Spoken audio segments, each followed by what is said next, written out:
Hello guys, itong bahay ko bukas ito yung mga yero, mga lumang yero ko, mga lumang yero, para hindi siya masayang.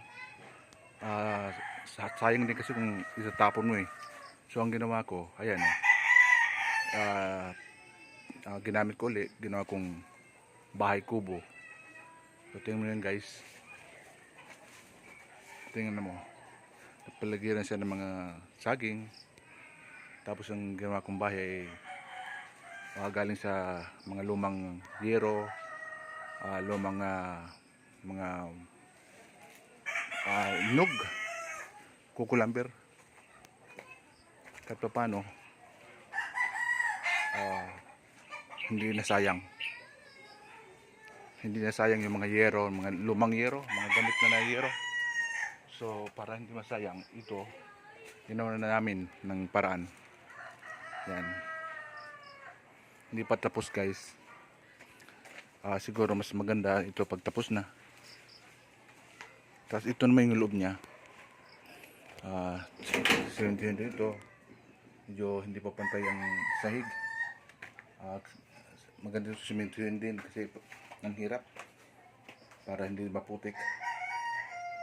Yung labaw niya okay na guys. Yan. Simple lang siya pero rock. Ito naman yero din to. Yung may kulay na yero. Kulay blue. Yan. Yan. Tingnan dinding.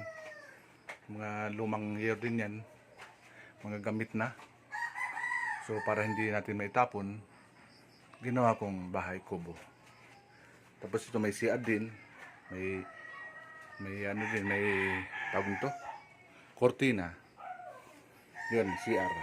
May CR. Yan. Ito simentado na. So ito lang gagawin pa lang bukas. So hindi na sayang guys yung mga gamit. Kasi sayang naman pag masayang yung mga natin, yung mga gamit or mga pinaggamitan. Yan guys.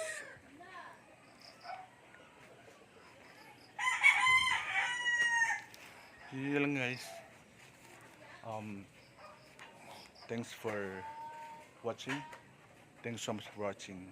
God bless us all.